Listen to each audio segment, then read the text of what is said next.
किसी एक कारागृह में एक नए कैदी का आगमन हुआ। ये जो कैदी था, इसे मृत्यु दंड की सजा सुनाई जा चुकी थी और जिस दिन से ये नया कैदी आया, उस कारागृह का वायुमंडल ही बदल गया। सुबह से लेकर शाम तक प्रभु प्रेम की अनंत धारा बहने लगी। निरंतर अहर्निश जाप, ध्यान, उस राम का नाम दिन रात। वहां के कैदियों ने ऐसा कैदी आज तक नहीं देखा था।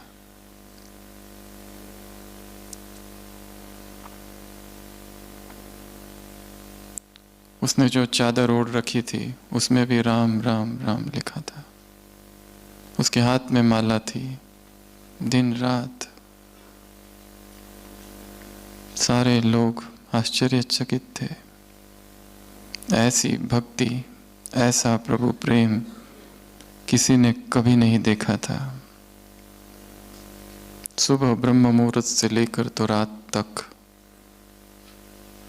बस एक ही रट, ध्यान मग्न होता या तो राम नाम।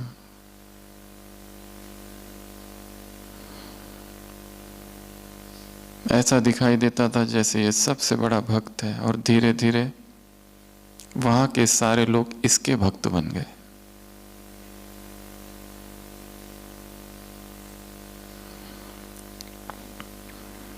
वहां के जो जेलर थे उसे भी आश्चर्यचकित होता था, ऐसा कैदी आज तक देखा नहीं। कई दिनों तक ये सिलसिला चला। लोग उसे देखते थे, आंखों से अश्रु धाराएं बह रही है। हे प्रभु, हे प्रभु, इतनी अनन्य भक्ति।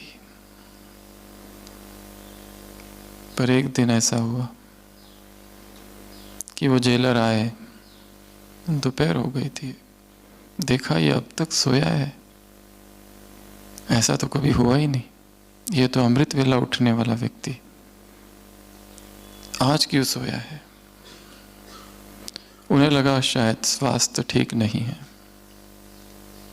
पर बाकी कैदियों से पता चला स्वास्थ्य तो ठीक है, कल तक ठीक ही था सब, फिर आज क्या हुआ। उसकी माला भी पड़ी हुई है, उसकी चादर भी पड़ी हुई है और वो सो रहा है। उसे पूछते क्या हुआ, आज प्रभु नाम का जाप नहीं करना है?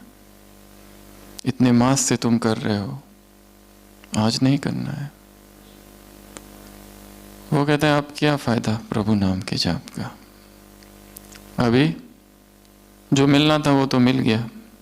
कल ही ऑर्डर आया है, जो फांसी की सजा थी वो 6 मास के कारावास में परिवर्तित हो चुकी है। अब वो सब करने का क्या फायदा, जो मिलना था वो तो मिल गया। उसी के लिए तो किया जा रहा था सब कुछ,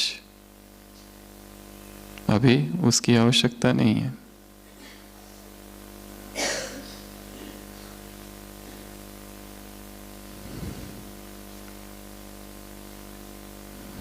अनन्य वेग था, भक्ति थी। कब तक? जब तक कुछ मिल ना जाए, और जिस दिन मिल गया वो सब कुछ पूरा हो गया, कुछ भी नहीं रहा। संसार में जो भी भक्ति की जाती है, जो भी मांगा जाता है, जो भी पुरुषार्थ किया जाता है, वो कब तक चलता है? सकाम है वो, जब तक छोटी मोटी लौकिक हद की प्राप्ति नहीं हो जाती। वो सारा अटेंशन, वो सारा ध्यान, वो सारा अवधान, वो तीव्रता, वो लगन, वो सब कुछ खत्म हो गई। किस दिन खत्म हो गई? जिस दिन ये पता चल गया कि अब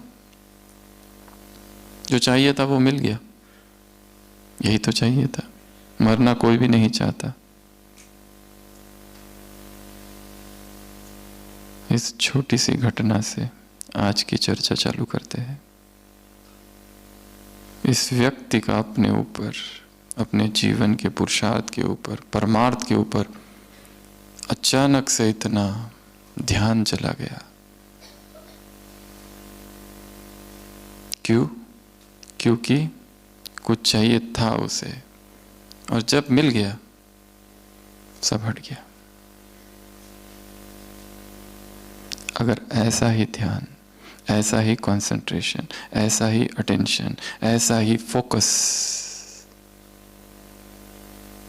सभी ब्राह्मण अपने पुरुषार्थ की ओर करते तो बहुत फास्ट गति से उन्नति होगी।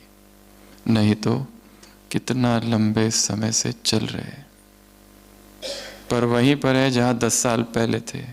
इस बीच न मालूम कितनी मुरलियां पढ़ ली, कितनी भट्टियां भी कर ली, पर वो एक विकार, वो एक संस्कार, वो एक एडिक्शन, वो एक कमजोरी, वो एक कमी वहीं की वहीं है, अस्पर्शित।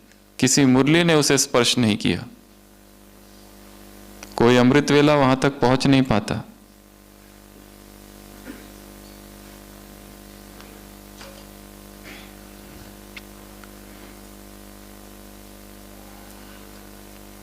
हमारे जीवन में 2 चीजें हैं,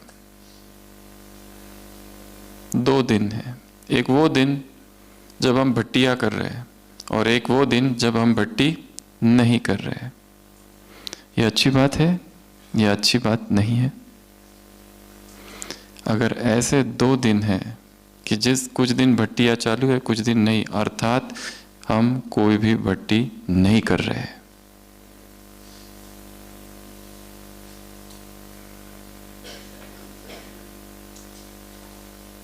भट्टी अर्थात निरंतर चालू रहे, सतत चालू रहे, कहीं जाकर करना। यह इसी बात को इंगित करता है कि शायद जीवन में चालू नहीं है। और आप सभी यहां आए हैं, यह है सार्वजनिक भट्टी। अगर इस भट्टी का रूपांतरण व्यक्तिगत भट्टी में नहीं हुआ तो यहां आना, 4 दिन यहां रहना, केवल और केवल मनोरंजन, बस। यहां से वापस कब जा रहे? कल। पहुंचेंगे कब? परसों? उसी दिन? परसों।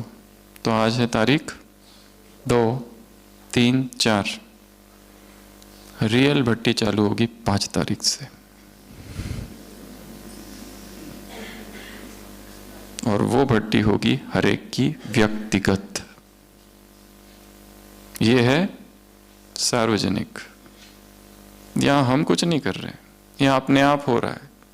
यहां आकर अशरीरीपन का अनुभव हो रहा है, यहां आकर शांति का अनुभव हो रहा है। पर ये ना समझ लेना ये तुम्हारी शांति है, ये मधुबन की शांति है, ये मधुबन का अशरीरीपन है। यहां से जाते ही ये चला जाएगा। फिर वो दिनचर्या चालू होगी जो हमारी वहां की है। और किसी भी परिवर्तन के लिए कहा जाता है 3 हफ्ता, 21 डेज जरूरी है। इसलिए हर एक आज और कल तक इस बात का चिंतन करे कि वहां जाकर मुझे कौन सी भट्टी करनी है, किस टॉपिक पर करनी है। भट्टी चालू होगी आपकी 5 तारीख से। कितना दिन? 21 डेज। और इस भट्टी को गुप्त रखना है, व्यक्तिगत रखना है, किसी से भी इसकी चर्चा नहीं करनी है। और व्यक्ति किस पर होगी? जिसका अमृत वेला नहीं हो रहा है कितने सालों से, समय से, उसका टॉपिक होगा अमृत वेला। 21 दिन में उस एक संस्कार को इतना पक्का कर देना है, दिन रात केवल अमृत वेले के विषय में ही पढ़ो। जिनका चिंतन नहीं होता है वो केवल चिंतन पर फोकस करेंगे। जिनका कोई एक ऐसा संस्कार है रोने का, दुखी होने का, नाराज होने का, बार बार पर रूठना, रूसना, उस एक पर्टिकुलर संस्कार पर काम करेंगे। जिसका ऐसा स्वभाव है कि हमेशा कंफ्यूजन है, ये करूं या वो करूं, उस कंफ्यूजिंग संस्कार पर काम करेंगे, बाकी सब चीजें छोड़कर। हाँ, सेवा केंद्र पर रहते हैं, घर पर रहते हैं, जॉब करते हैं, वो सब चालू रहेगा, पर ये भट्टी आंतरिक चालू रहेगी। टॉपिक क्या होगा इसका? कल सुबह अमृत वेला, वो तुमको दिया जाएगा ऊपर से। केवल उस समर्पण भाव से कल सुबह अमृत वेला बैठ जाना। और एक बात, अभी तो यहां सब आ गए हैं, हो सकता है this is the last visit. कोई भरोसा है समय का? ऐसा संगठन शायद फिर कभी ना मिले। ये अंतिम दिन है और ये अंतिम रात होगी। भट्टी अर्थात मौन, चुप। जिन्होंने मौन नहीं किया होगा वो अभी से चालू करेंगे। किस भट्टी के लिए? वो जो भट्टी वहां जाके चालू करनी है, उसकी तैयारी। अभी भी समय है, पूरा दिन है आज का, सारी रात है, अमृत वेला है, बहुत कुछ किया जा सकता है। अंतिम रात क्रांति की रात हो जाए।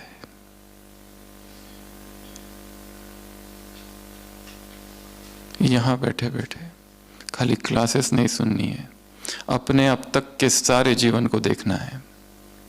जो कुछ हुआ बचपन से लेकर अब तक, ब्रह्मचर्य कैसा रहा, योग कैसा रहा, अमृत वेला कैसा रहा, अमृत वेले की यात्रा, ब्रह्मचर्य की यात्रा, समर्पित जीवन की यात्रा, संबंधों की यात्रा, स्वास्थ्य की यात्रा, शरीर की यात्रा कैसी रही, विकारों की यात्रा, वासनाओं की यात्रा। एक विहंगम दृष्टि डालनी है अपने संपूर्ण जीवन पर, क्योंकि यहां से वो किया जा सकता है। क्योंकि आप इस समय अपने कर्म क्षेत्र के बाहर है, फिजिकली डिटैच्ड है उस स्थान से जहां रहते हैं, इसलिए यहां से ऊंचाई से वो सब कुछ देखा जा सकता है।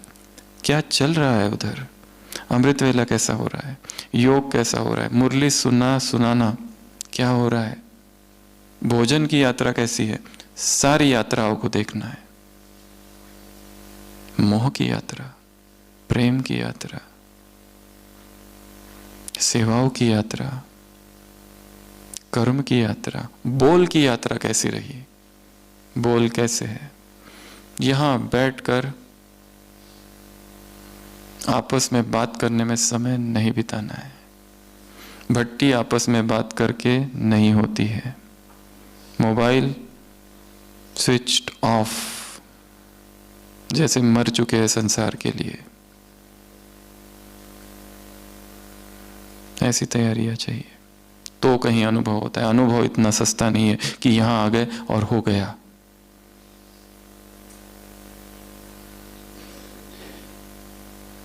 भगवान वाच, अटेंशन प्लीज। इसमें हम 7 बातों की चर्चा करेंगे। ये 7 बातें, अगर कोई हमसे ये पूछे कि ब्राह्मण जीवन में सबसे ज्यादा महत्वपूर्ण क्या है, फर्स्ट प्रायोरिटी क्या है, उस अनुसार ये 7 बातें हैं। द हाईएस्ट, जिसको सबसे ज्यादा प्रायोरिटी दी जाए वो कौन सी, सेकंड प्रायोरिटी दी जाए वो कौन सी, third priority, fourth, fifth, sixth और 7th। सारा कुछ हमने रख दिया ब्राह्मण जीवन का, उसमें से सबसे ज्यादा इंपॉर्टेंट कौन सा है। अगर कोई ये पूछे तो हम क्या कहेंगे। इस तरह की ये चर्चा होगी। तो सबसे पहली बात, जिस पर अटेंशन, अटेंशन अर्थात, अटेंशन शब्द का क्या अर्थ है? अटेंशन अर्थात क्या? ध्यान दो। अटेंशन अर्थात फोकस, अटेंशन अर्थात कंसंट्रेशन, अटेंशन अर्थात अलर्ट, जागरण, वेकफुलनेस, अटेंशन अर्थात सावधान, अटेंशन अर्थात क्या कहेंगे? अटेंटिव हो जाओ, पूरा होश में। अटेंशन अर्थात होश, अटेंशन अर्थात जागरण, अटेंशन अर्थात मूर्छा नहीं, नींद नहीं, आलस नहीं। बाबा ने कहा ना उस दिन, माया के दो रूप, रॉयल आलस, रॉयल अलबेलेपन से माया ट्रायल करेगी। अगर हम अपने संपूर्ण ब्राह्मण जीवन को देखें और कहा जाए कि सबसे मुख्य चीज कौन सी है, कौन है जो सबसे आगे है इस परिवार में, इस यज्ञ में, तो सबसे पहली बात है स्थिति। जिसकी स्थिति आगे वो आत्मा आगे। और एक एक बिंदु जो हम लेंगे साथ, उसके तीन तीन आधार है। कितने समय से कोई ज्ञान में चल रहा है, इसके वजह से कोई आगे नहीं है। किस पद पर, किस पोस्ट में है, कहाँ रहता है, गृहस्थ में है, सेंटर पर है, समर्पित है, सेवाधारी है, गृहस्थ प्रवृत्ति वाला है, उससे कोई फर्क नहीं पड़ता है। यहां पर सबसे आगे कौन है? जिसकी स्थिति आगे है। बाकी सब कुछ है पर स्थिति हिल रही है, डगमग है, उसे आगे नहीं कहा जाएगा। कुछ ऐसी सेवाएं कर रहे, वो सेवाओं से स्थिति ही डिस्टर्ब हो गई है, तो क्या कहा जाएगा? ये आत्मा आगे है ना। और स्थिति का आधार तीन चीजें हैं, ज्ञान, योग और पवित्रता। इन तीनों में से कुछ भी एक खंडित हुआ, कम हुआ, तो स्थिति हिलेगी। एक एक पेज पर एक एक पॉइंट लिखना है, 7 पेजेस पर 7 पॉइंट्स। सबसे पहला पॉइंट स्थिति, उसमें ये तीन बातें। ज्ञान अर्थात केवल मुरली जाकर सुनना, पढ़ना, सुनाना, लिखना, ये नहीं है। चिंतन करना, मनन करना, यहां तक भी नहीं है। डिस्कस करना, ये एक भाग है उसका। ज्ञान अर्थात खोज सत्य की। ज्ञान अर्थात सूचनाएं नहीं, सूचनाएं बहुत एकत्र कर ली है, ये हम आत्मा है, वो परमात्मा है, ये संगम युग है, परमात्मा आया हुआ है, वो परम धाम है, ये सीढ़ी है, ये संगम युग है, ये ब्रह्मा है, संगम युग, ये सतयुग आने वाला है, ये चक्र है। सूचनाओं को ज्ञान नहीं समझ लेना।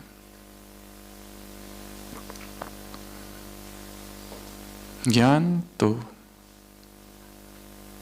अनुभूति है। यहां आए, ढेर सारी क्लासेस, ढेर सारे लेक्चर्स सुने, नोट्स निकाले, सब खो जाएगा। बचेगा क्या? अनुभव, 1 सेकेंड का अनुभव। इसलिए कभी कभी केवल बैठ जाओ, सारी डायरी, पेन, पेंसिल बाजू में। यहां बैठे हुए भी बहुत ज्यादा कुछ नहीं लिखना, क्योंकि जो हम बताने वाले हैं बहुत सारी चीजें आप पहले ही जानते हैं, शब्द दूसरे होंगे बस। यहां बैठे बैठे ही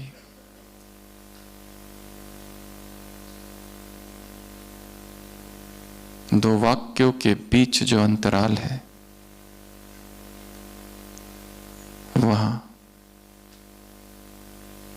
अपने आप को देखना है, अपने ही जीवन की यात्रा देखते जाना है, सुनते सुनते ही।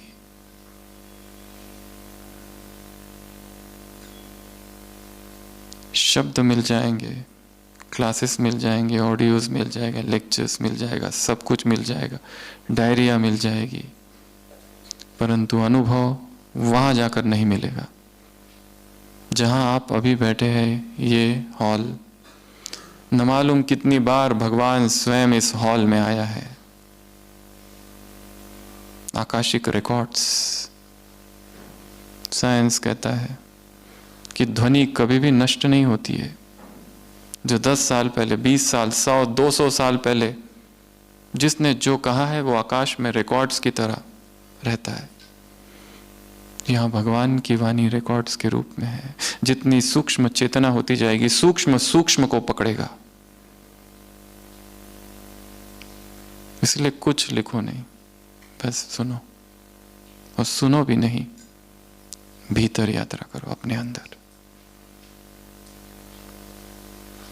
मैं कहाँ हूं, मैं क्या कर रहा हूं।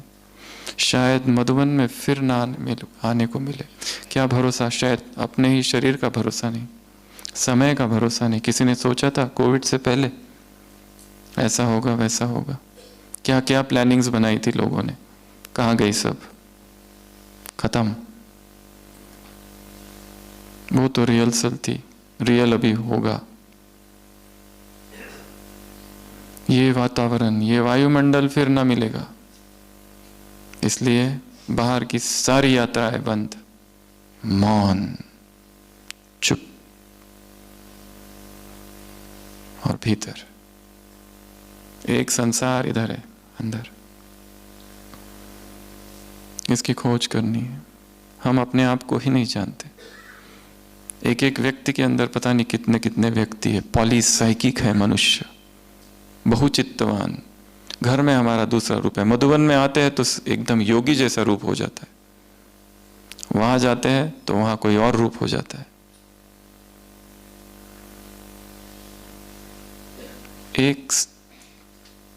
एक हो जाना, इंडिविजुअल, बी इंडिविजुअल, बहुत बड़ा वाक्य है ये। हम इंडिविजुअल नहीं है, हम में कितने कितने लोग भरे हैं, कितनी कितनी मान्यताएं हैं, दूसरों के विचार है, इसलिए हम भटक गए। मधुबन में आने का एक लक्ष्य है उस कालखंड में प्रवेश जहाँ ब्रह्मा यहाँ था, दादिया यहाँ थी। अपनी फ्रीक्वेंसी को इतना सूक्ष्म कर देना कि हम उनके साथ मैच कर सके, और वही अनुभव यहाँ हमें हो जाए। वो 1 सेकंड का अनुभव काफी है परिवर्तन के लिए, 1 सेकंड का अनुभव। और ये सारा जो कार्यक्रम है, ये सारी जो प्रोसेस है, उस सेकंड के अनुभव के लिए है। बस वो अनुभव हो जाए, और वो अनुभव प्रयत्न से नहीं होगा, बस समर्पण से होगा। वो दिया जाएगा ऊपर से, हम तैयार रहे। इसलिए कहा किस टॉपिक पर भट्टी करनी है हर एक को, वो कल सुबह अमृत वेले दिया जाएगा। समय सुबह 2 से 5 के बीच।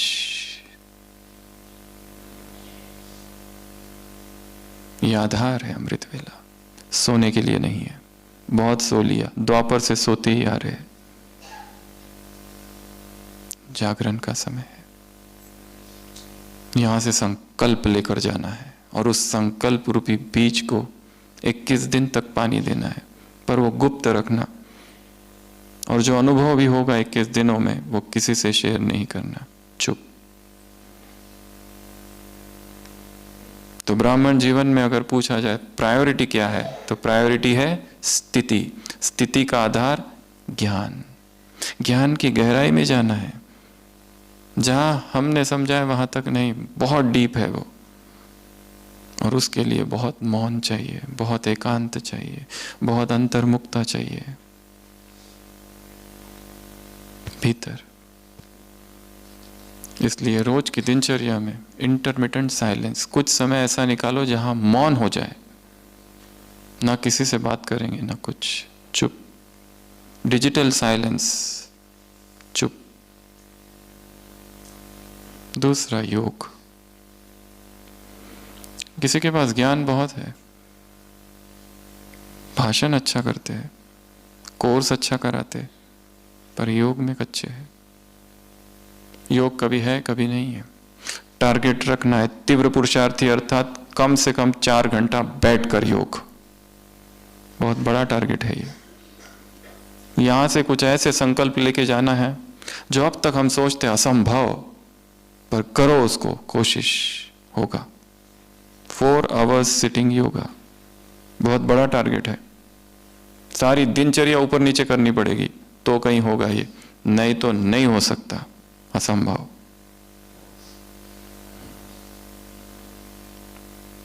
रोज साइलेंस कुछ समय, 4 आवर्स, 3 आवर्स, 2 आवर्स, जितना हो सके उतना साइलेंस।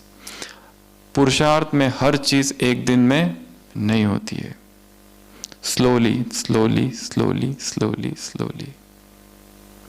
एलिस इन वंडरलैंड नाम की एक किताब है, उसमें एक वाक्य आता है, एलिस एक स्वप्न जगत में पहुंच गई है, छोटी सी बच्ची है, वहां पर एक पार्टी में जाती है, वहां पर वो मैड हैटर कहता है, मैं हर दिन नाश्ते से पहले 6 असंभव बातें करता हूं।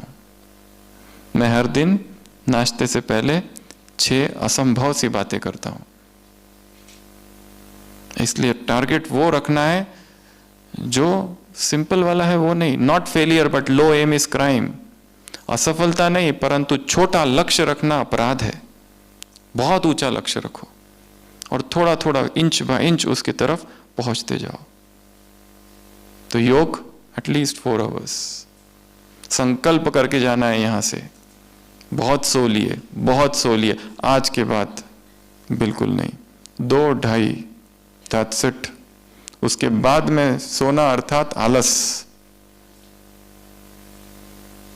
बहुत बड़ी दिनचर्या परिवर्तन करनी पड़ेगी इतने बड़े टारगेट के लिए। इतना ऊंचा लक्ष्य है, जितना ऊंचा लक्ष्य है उतनी बड़ी कुर्बानी भी देनी पड़ेगी। वो रात का सारा समय जो व्यर्थ जा रहा है बातों में, इंटरनेट पर, मीडिया पर, व्यर्थ की मीटिंग्स में, वो सब हटाना पड़ेगा, तब कहीं होगा ये।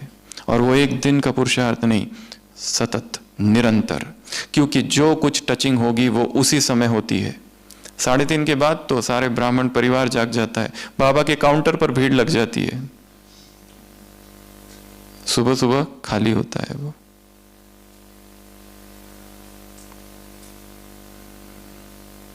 तीसरा, प्यूरिटी। जिसकी प्यूरिटी सब कुछ करने के बाद भी खंडित होती है, जिसका ब्रह्मचर्य अभी भी चरमरा रहा है, वो अभी इस भट्टी से संकल्प करके जाएंगे और यहां से जाने के बाद 21 डेज अनइंटरप्टेड निष्कंटक ब्रह्मचर्य धारण करेंगे। कोई भी संकल्प, कोई भी विचार, कोई भी वासना, कोई भी अर्ज, कोई भी टेम्पटेशन, कोई भी फैंटेसी, कोई भी कल्पना, कोई भी संबंध, कोई भी वार्तालाप, कोई भी दृश्य, कोई भी वृत्ति में कहीं पर भी काम का जरा भी 1% भी सेंसेशन ना हो। अनटच्ड ऐसा ब्रह्मचर्य।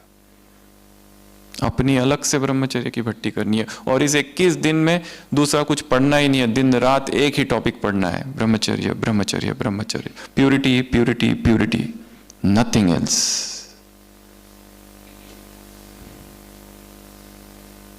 तो कहीं जाके ये जो भट्टी 4 दिन यहाँ की वो सफल हुई, नहीं तो ये केवल एक मनोरंजन था, बुद्धि विलास, वाणी विलास था, बस और कुछ नहीं। कनरस है, ये भी कनरस है, अभी जो सुन रहे ये भी केवल कनरस है।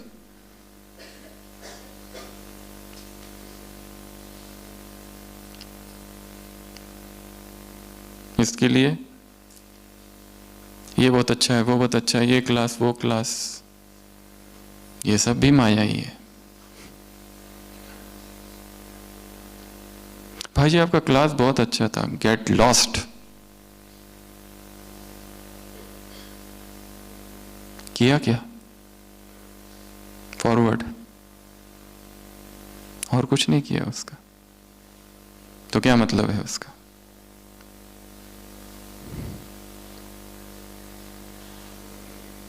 तीन आधार स्थिति के, ज्ञान का चिंतन, मनन, अध्ययन, गहराई, योग का चार्ट बढ़ाना, उसकी क्वालिटी बढ़ाना, सब कुछ बढ़ाना, वो सारे अनुभव तो तब हो गए। तीसरा, पवित्रता, अखंड पवित्रता। भगवान को और कुछ नहीं चाहिए, पवित्रता चाहिए। बाप तुमसे भीख मांगते हैं, एक जन्म, एक दिन। जिसने एक दिन ब्रह्मचर्य को धारण कर लिया वो दूसरे दिन धारण करने की हिम्मत को जुटा लेता है। जिसने 2 दिन कर लिया वो 3 दिन, 4 दिन, 5 दिन, पावर बढ़ती जाती है। और जैसा जैसा ब्रह्मचर्य बढ़ेगा वाणी में तेज आएगा, स्थिति अपने आप ऊपर चली जाएगी। संसार की कोई चीज प्रभावित नहीं करेगी। स्तुति कर रहा है, कोई निंदा कर रहा है, जो जिसको करना है करते रहो। परिस्थितियां बदल रही है, हम स्थिर रहेंगे। आधार प्योरिटी। कुमार कुमारिया बाप से पूछते हैं, बाबा हम शादी कर ले, घर वाले मानते नहीं है। बाप कहते हैं, साकार महावाक्य इन्वर्टेड कॉमा, सिर कट जाए पर पवित्रता को ना छोड़ना।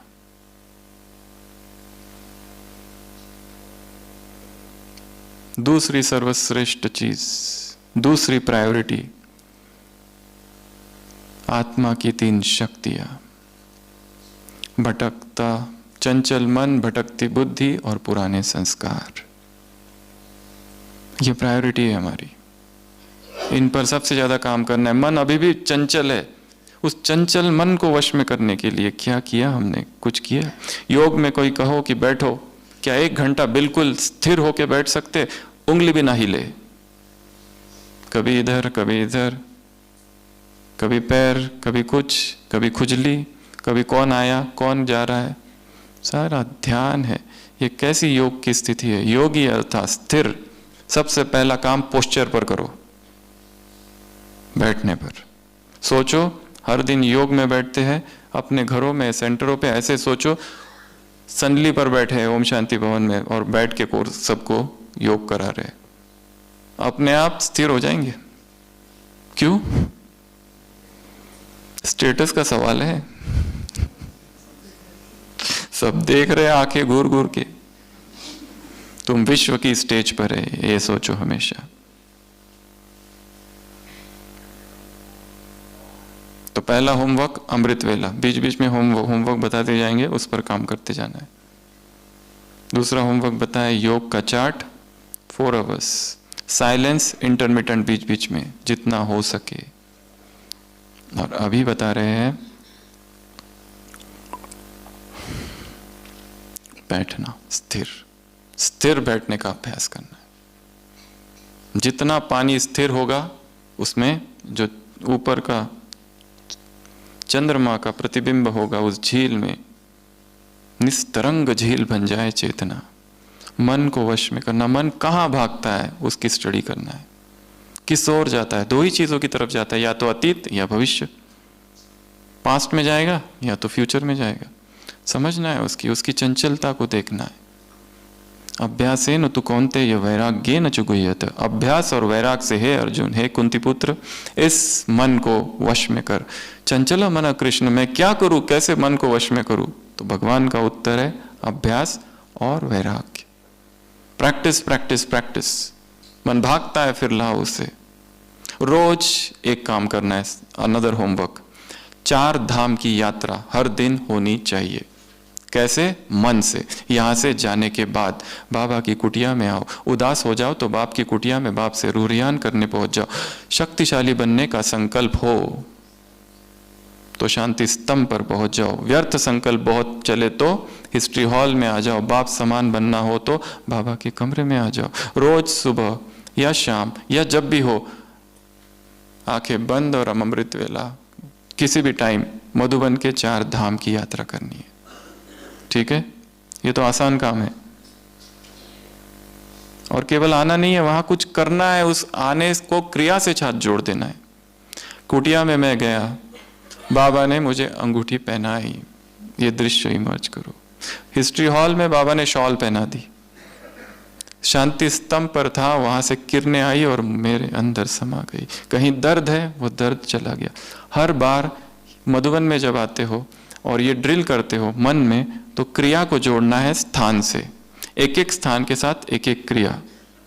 बाबा के कमरे में अग्निकुंड जला हुआ है, अपने सारे किए हुए पाप ब्राह्मण बनने के बाद के उसमें डाल दो। उस दृश्य को इमर्ज करो। यहां से जाने के बाद के काम है ये सारे। वो जो 21 दिन की आप सबकी भट्टी चलेगी 5 तारीख से, एक एक दिन मार्क करते जाना। पहला दिन 6 तारीख, दूसरा दिन। कभी गलती हो गई, फिर से उठो, गिरे फिर उठो, फिर चालू करो सब कुछ नया। तो चंचल मन, भटकती बुद्धि कहां भटकती है चेक करो। और पुराने संस्कार। वो कौन सा संस्कार है? रोने का संस्कार क्या अब तक है? अब तक भी बुरा लगता है, अब तक भी रूसना, रूठना, नाराज होना, घृणा, नफरत, ईर्ष्या। क्या है? कोई आगे जाता है तो घृणा, ईर्ष्या होती है उसके प्रति। क्यों? हर एक का पार्ट अपना अपना है, हर एक का भाग्य अपना अपना है, फिर भी हम डिस्टर्ब क्यों हो जाते हैं? इंसल्ट सहन करने की शक्ति ब्राह्मणों में बहुत कम है, दादी ने कभी कहा था। ये सेकंड प्रायोरिटी है हमारे जीवन की। थर्ड प्रायोरिटी, संबंध, रिलेशनशिप्स। आपसी संबंध कैसे है? उसमें 3 बातें हैं। संबंधों में रिस्पेक्ट, एक दूसरे के प्रति सम्मान, प्रेम, मधुरता। जो भी हमारे संबंध है, हमारे किस किस के साथ संबंध है? पहला, सीनियर्स के साथ हमारे संबंध कैसे? दूसरा, जूनियर्स। तीसरा, साथी जो हमारे, उनके साथ संबंध। अगला, ये परिवार या अगर कोई टीचर बहन है तो स्टूडेंट्स के साथ कैसे संबंध है। अगला, बाहर वालों के साथ संबंध कैसे है। अगला, हमारे लौकिक वालों के साथ संबंध कैसे है। सातवां, भगवान के साथ संबंध कैसे है। अपने सारे संबंधों की चेकिंग करना है। क्या इन सभी संबंधों में प्रेम है, रिस्पेक्ट है, मधुरता है, या मन मुटाव है, तनाव है? हमारे ओपीडी में एक पेशेंट आती थी, एक माता, वो कहती थी मुझे यहां दर्द हो रहा है, ईसीजी किया नॉर्मल, ब्लड टेस्ट किया नॉर्मल, थोड़ा और बताओ क्या होता है? यहां दर्द होता है। कब होता है? एक आत्मा है, जैसे ही वो मेरे सामने आ जाती है बस यहां दर्द चालू होता है, वो हट जाती है तो दर्द गायब। क्यों? क्योंकि गहरी घृणा है उसके प्रति, डिसलाइक है, नफरत है। उसने 10 साल पहले मुझे ऐसा कहा था। अरे 10 साल पहले कहा था, उसके बाद कितनी अच्छी अच्छी बातें कही, पर हमारा मन का स्वभाव है दुख को एब्जॉर्ब करता है, पकड़ता है। हमें दुख से इतना प्रेम है, इतना प्रेम है, क्या बताए, दुख ही चाहिए। हम खोज हमारी है सुख की, पर हम लेते क्या है? दुख। 10 लोग हमारी तारीफ करे वो याद नहीं रहता, एक आकर कुछ कह दे बस दिन रात उसका चिंतन मनन करते रहते हैं। Sorrow absorption. दुख देते तो नहीं है पर दुख लेते हैं। किसी ने कुछ कह दिया बस मूड ऑफ। यहां तो अग्निपथ है, सब कुछ सहन करते हुए आगे बढ़ जाना है, निकल जाना है। और ब्राह्मणों के सारे हिसाब किताब इन्हीं लोगों से तो चुकते होंगे, दूसरे तो कोई है नहीं। अपनी डायरी में लिख के रखना है, ब्राह्मण जीवन में ब्राह्मण परिवार एग्जामिनेशन हॉल है, एक एक ब्राह्मण आत्मा पेपर है। पेपर कहां से आएंगे? बाहर वालों से नहीं आएंगे। किससे आएंगे? वो जो बाजू में बैठा है ना, अभी एक बार देख लो कौन बैठा है, बस वही है उसी से आने वाला है।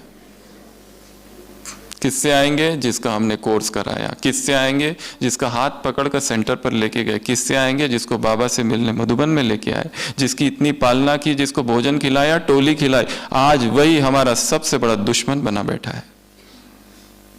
क्यों? और हम शौक में है, दुखी है, क्योंकि उसी से हमारा हिसाब है। तुमने जो किया वो तुम्हारे साथ होगा। तुमने किसी की 1 गुना निंदा की, तुम्हारी 10 गुना, 2 गुना, 100 गुना होगी।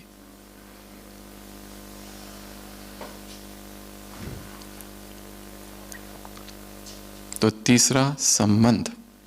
संबंधों पर भट्टी करनी है कि मेरे संबंध ऐसे कटु क्यों है, क्यों तनाव है। अपने बॉस के साथ क्यों रोज झगड़ा होता है, घर में पत्नी के साथ, पति के साथ, बच्चों के साथ। क्या करे जो इन संबंधों को ठीक किया जाए। अंग्रेजी में शब्द है साइकोलॉजिकल डिस्टेंसिंग, थोड़ा दूर हट जाओ। बहुत ज्यादा चले गए पास, इसलिए झगड़े हो रहे। डिटैच्ड। हर एक को स्पेस चाहिए टू ब्रीथ, सांस लेने के लिए। हम स्पेस देते ही नहीं है। ये करो, वो करो, ऐसा करो, वैसा करो। वो चाहे छोटा बच्चा हो, उसको भी जगह चाहिए। डिटैच्ड। करने दो उसको, थोड़ी देर छोड़ दो, सबको छोड़ दो। ये तीसरी प्रायोरिटी क्या है? संबंध। संबंधों को, संबंध टूट गए तो व्यक्ति योग नहीं कर सकता, डिस्टर्ब रहता है। किसी की बद्दुआओं के साथ हम आगे बढ़ नहीं सकते। इसलिए इसमें एक और काम करना है, नेक्स्ट होमवर्क, अमृत वेला, उन आत्माओं को इमर्ज करो जिनको हमने बहुत दुख दिया है, माफी मांगो रोज, और ये रोज ही करना है काम। उन आत्माओं को इमर्ज किया करना है जिन्होंने हमें बहुत दुख दिया, उन्हें माफ कर दो। माफी मांगना, माफ करना, माफी मांगना, माफ करना, ये काम बाय डिफॉल्ट सबको करना ही करना है, क्योंकि हमारे ढेर सारे हिसाब किताब इसी परिवार में है, और कुछ आने वाले हैं जो हमें पता नहीं। पहले से माफी मांग के रख लो। और एक रिलेशनशिप में एक बहुत अच्छी बात है, इन एवरी रिलेशनशिप एक स्टेटमेंट याद रखो, आई एम रॉन्ग। गलत कौन है? मैं। फिर मरम्मत चालू होगी रिलेशनशिप्स की, रिपेयर चालू होगी। अभी फ्रैक्चर्स है। चौथी प्रायोरिटी, सेवा। संबंध सेवा के पहले है। सेवा न हुई चलेगा, पर व्यक्ति छूटना नहीं चाहिए, व्यक्ति छूटना नहीं चाहिए। कुमार है, गलती कर दी, उसको डांटा, इतना डांटा, इतना डांटा कि ज्ञान ही छोड़कर चला गया। व्यक्ति सेवा से ज्यादा बड़ा नहीं है, सेवा फोर्थ है, व्यक्ति फर्स्ट। माता है, सेवा करती है, गलती हो गई, कुछ बोल दिया, चली गई, व्यक्ति वापस नहीं आते, सेवा तो आ जाएगी।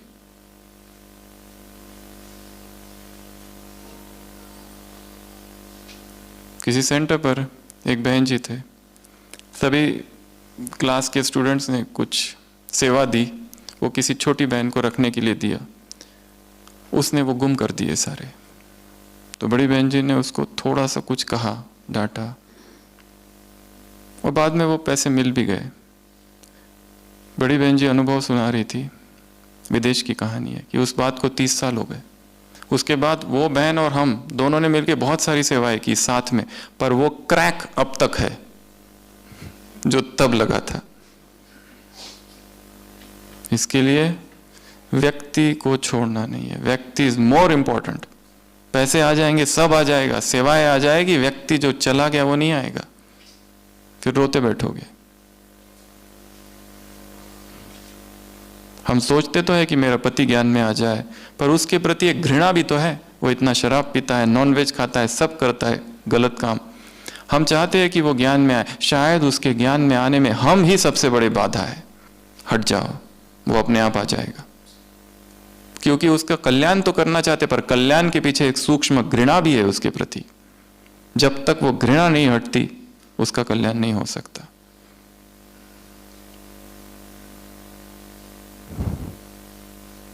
नेक्स्ट प्रायोरिटी, सेवा।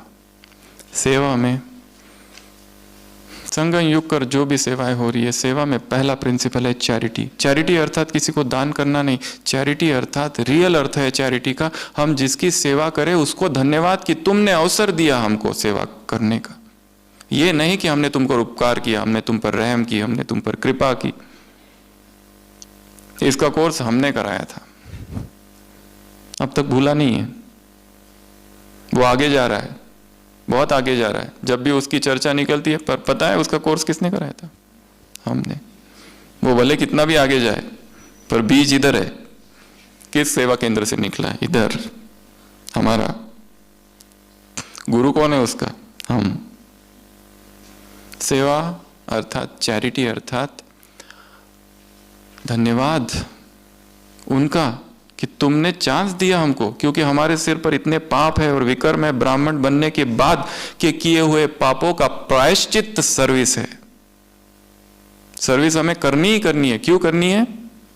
क्योंकि ब्राह्मण बनने के बाद जो किए हुए विकर्म है उसका वो प्रायश्चित है, इसलिए करनी पड़ेगी। और तुम उसके लिए नहीं कर रहे हो, अपने लिए कर रहे हो। यह है चैरिटी का अर्थ। दूसरा, निमित्त भाव। टंकी ऊपर है, हम खाली नल है, पानी ऊपर से आ रहा है, हमारी क्या महिमा? उस पानी ने इस नल को चुना, नल की क्या महिमा? वो चाहता तो किसी और नल से आ सकता था। इसलिए मैं ये हूं, मैं वो हूं, मैं ऐसा हूं, मैं वैसा हूं, मैं ये सेवा करता हूं, मैंने ऐसी सेवा की, इतने कुमार तैयार किए, कुमारियां तैयार की, इतने सेंटर खोले, इतनी जगह दी, इतनी गीता पाठशालाएं खोली, इतनी कन्याओं को तैयार किया, इतना प्रोग्राम किए, मेगा प्रोग्राम किए। संगम युग पर जो कुछ हो रहा है परमात्मा शक्तियों से हो रहा है, हम कुछ भी नहीं कर रहे। वो चाहता तो ये सेवा किसी और से भी करा सकता था। तुमको चुना गया है, धन्यवाद दो उसका। स्वामी विवेकानंद के जीवन में वर्णन है, उनके जीवन का अंतिम समय 38 साल की उम्र हो गई है, 38, बस अब शरीर छोड़ने वाले हैं। सारी सेवाएं की है विश्व भर में, यहाँ गए वहां गए, दिन रात भाषण, ये करूं वो करूं, ऐसा करूं वैसा करूं, मुझे करना है करना है करना है, एक तड़प।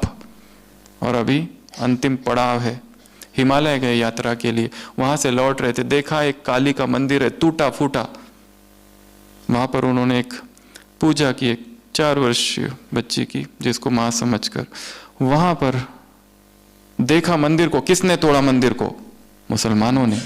उत्तर आया, अच्छा अगर मैं होता तो टूटने नहीं देता इसको, मैं लड़ाई करता उनसे। क्रोध आया, फिर घर गए, सोए। दूसरे दिन सोचा क्रोध करने से क्या फायदा, फिर गए, फिर सोचा मैं अब चंदा इकट्ठा करूंगा, सन्यासी हूं, चंदा इकट्ठा करके फिर से जीर्णोद्धार करूंगा इस मंदिर का।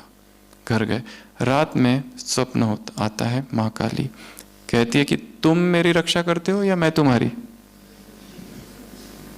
क्या सोच रहे हो कि मैं रोक देता? अरे क्या मुझ में इतनी शक्ति नहीं है कि मैं चाहूं तो अपने दुनिया भर में मंदिर बना सकती हूं? डू यू प्रोटेक्ट मी और आई? बस तब से छोड़ देते हैं वो सब। जो हो रहा है होई सोई जो राम रची राखा, को करी तर्क बढ़ावे साखा। सब कुछ वो करा रहा है, हम कहां हैं? हम कहीं पर भी नहीं है। अध्यात्म अर्थात एम्प्टिंग यूरसेल्फ एंड इफेजिंग यूरसेल्फ। अपने आप को खाली कर दो और अपने आप को मिटा दो, ये दो परिभाषा है अध्यात्म की। Empty yourself and इफेज yourself.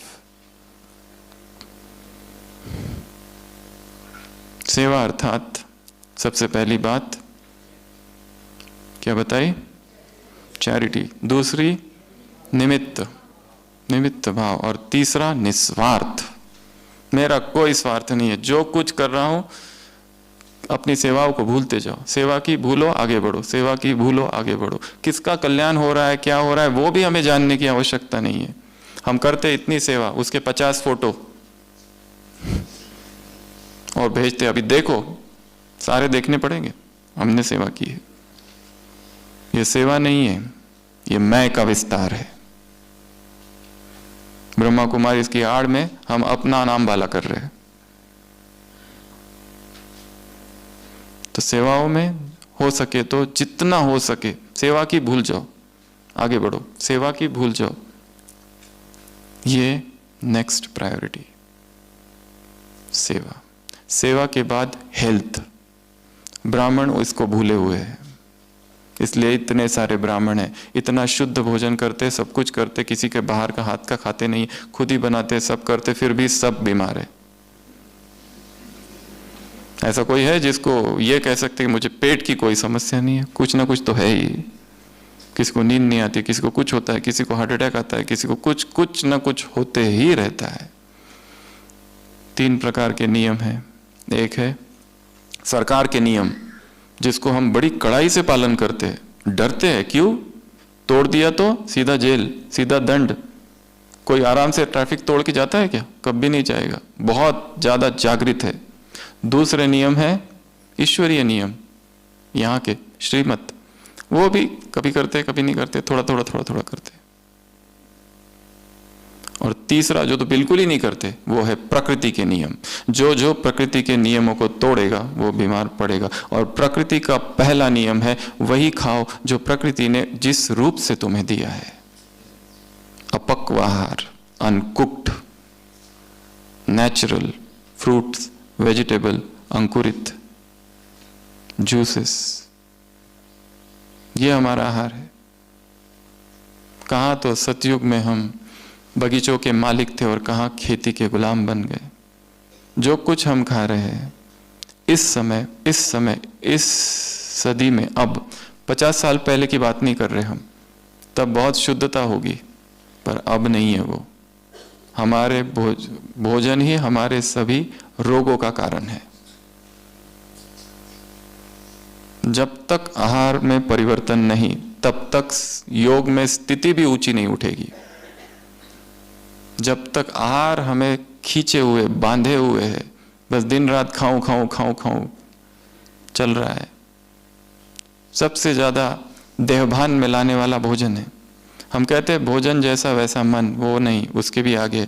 जो भोजन वही मन, वो जैसा है, जितना जिसको जिसमें आग में डाला गया है वो गया। घर हमारा ऐसा हो जिसमें दो चीज हो, आग ना हो और कोई दवाइयां ना हो। फायरलेस किचन, इसको समझना पड़ेगा, पढ़ना पड़ेगा, सीखना पड़ेगा। एक दिन में नहीं आएगी। 2500 साल की कुक्ड फूड की आदत है, वो एक दिन में अनकुक्ड में नहीं चले जाएंगे। उसके संगम युग से गुजरना पड़ेगा, डाइट का संगम युग, वो धीरे धीरे होगा। ऐसा शरीर जो कभी बीमार ना पड़े, ऐसा शरीर जिसे किसी दवाई की आवश्यकता नहीं, ऐसा शरीर जिसमें फुर्ती हो, ऐसा शरीर जो कभी थकान ना हो, ऐसा शरीर जिसमें कभी बुढ़ापे के कोई लक्षण ना हो, ऐसा शरीर जिसमें प्रकृति के वातावरण का, चेंजेस ऑफ टेम्परेचर का कोई असर ना हो, ऐसा शरीर जो निरंतर स्वस्थ रहे, उमंग उत्साह से भरा रहे, शक्तिशाली लचीला हो। इस शरीर को हमें यहां प्राप्त करना है, और वो केवल एक ही मार्ग है, अनकुक्ड, नेचुरल, अपक्व आहार। जितना हो सके अनाज को कम कम करते करते करते करते जीरो। जितना शरीर में अनाज जाएगा, देहभान, वो हमारा आहार नहीं है, पक्षियों का आहार है। दूसरा, हेल्थ में फास्टिंग, उपवास, न खाना न पीना, निर्जला। छोटे छोटे अभ्यास चालू करना है। जिन्होंने आज तक कभी किया नहीं, वो 2 घंटे से 4 घंटा, 6 घंटा, धीरे धीरे बढ़ाते जाना। जैसे जैसे ग्रिप आती जाएगी, हर दिन 12 घंटा तो मिनिमम होना ही चाहिए। रात को एक बार खा लिया, अभी 12 घंटे कुछ नहीं, अगले दिन 12 घंटे पर ग्रिप आ गई तो 14 घंटे, 14 घंटे पर ग्रिप आ गई तो 16, 18, उसको बढ़ाते जाना है। सभी बीमारियों का एक ही इलाज है, उपवास, न खाना न पीना, लंघनम परम औषधम। इससे बड़ा और कोई भी इलाज संसार में नहीं है। जैसे जैसे इस मार्ग पे चलेंगे, सारी दवाइयां छूट जाएगी और सारी बीमारियां छूट जाएगी। Drug industry and food industry, bye bye. कोई भी केमिकल्स, कोई भी टॉक्सिन्स शरीर में ना हो, कुछ भी खाने की जरूरत ही ना पड़े। शरीर में नेचुरल फुर्ती, अपने आप नींद आती है। जैसे जैसे भोजन को कम कम करते जाएंगे, भूखा रहने की आदत डालनी है, इस शरीर को त्याग की आदत डालनी है। तीसरा, नो टू एनिमल प्रोडक्ट्स। कोई भी जानवर से जो कुछ निकल रहा है वो कोई भी न खाना। नॉनवेज तो सबने छोड़ दिया है। नेक्स्ट स्टेप है मिल्क एंड मिल्क प्रोडक्ट्स, दूध और दूध से जो कुछ भी बना हुआ है, चाय, कॉफी, पनीर, बटर, घी, ये सब हमारा आहार नहीं है, रोगकारक है। तो स्वास्थ्य में ये 3 कदम है। इसकी गहराई से बहुत चर्चा की है, आप खुद ढूंढ सकते हैं। अगला, वस्तुएं। नेक्स्ट प्रायोरिटी ब्राह्मण जीवन में है वस्तुएं। वस्तुओं का क्या महत्व? वस्तु अर्थात साधन। सबसे पहला, उनकी संभाल करनी है। क्लास में आए, उधर लाइट चालू है, रूम पर इधर से आए, वो बाथरूम का लाइट चालू है, फैन चालू है, पैदल जा सकते हैं, गाड़ी से जा रहे हैं। वस्तुएं, ये वस्तुएं, ये साधन हमें किस लिए दिए? भगवान ने दिए हुए, ये हम भूल रहे हैं। हम एक जगह गए थे, एक गृहस्थ था परिवार, वहां पे सब्जियां भी लाते थे तो बाबा के ट्रांसलाइट के सामने रखते थे, बाबा आपको अर्पित, अब आप दो, हर चीज अर्पण। सैलरी आती थी, वो सैलरी स्लिप बाबा के सामने फिर लेते थे। ये बाबा दे रहा है, वो कंपनी नहीं दे रही है। समर्पण।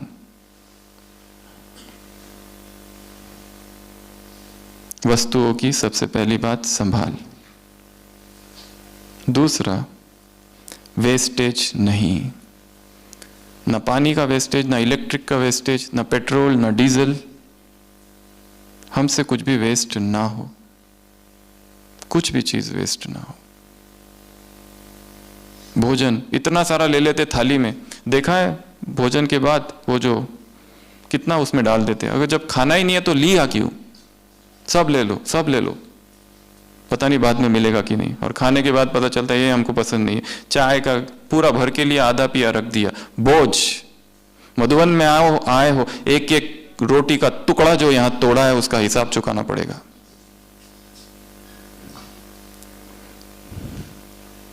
जितना चाहिए उतना कम ही लो, चाहिए तो वापस लो,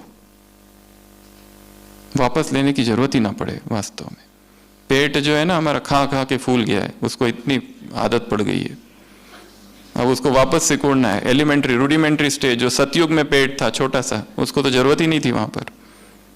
वो इवोल्यूशन के प्रोसेस में बड़ा हुआ है खा खा कर। उसको कम खाने की आदत डालो तो पता चलेगा कि कितना कम हम चाहिए हमें जीवित रहने के लिए। एक गिलास जूस और पूरा दिन आराम से निकल जाता है, किसी की जरूरत ही नहीं।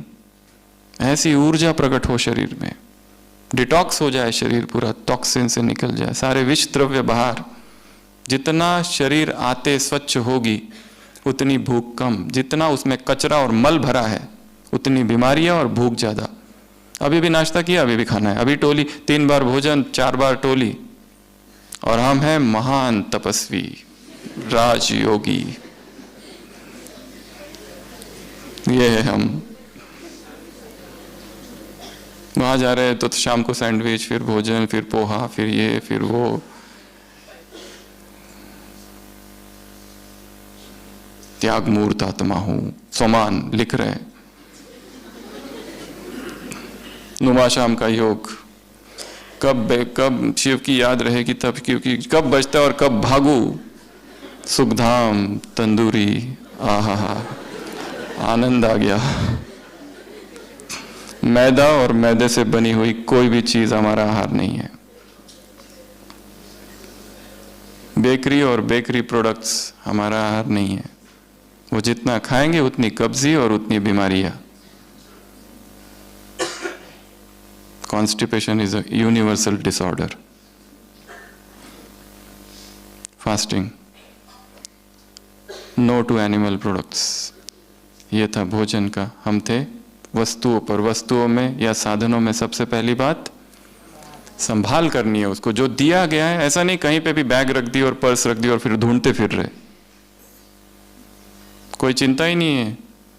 वस्तुओं की संभाल करनी, एक एक छोटी छोटी चीज हमारे पास है। रुमाल है, ये समझो मुझे बाबा ने यज्ञ का दिया हुआ है, ये वेस्ट नहीं। संभाल, वेस्ट नहीं, और सफल करना है वस्तुओं को। तीसरा, सफल करना है। हमारे घर में कितनी सारी ऐसी चीजें रखी हुई जो हम यूज नहीं करते। कितने जूते हैं, दान करो। कितने सारे कपड़े रखे हुए, कुर्ते रखे हुए, कुमार है इतने सारे, दे दो।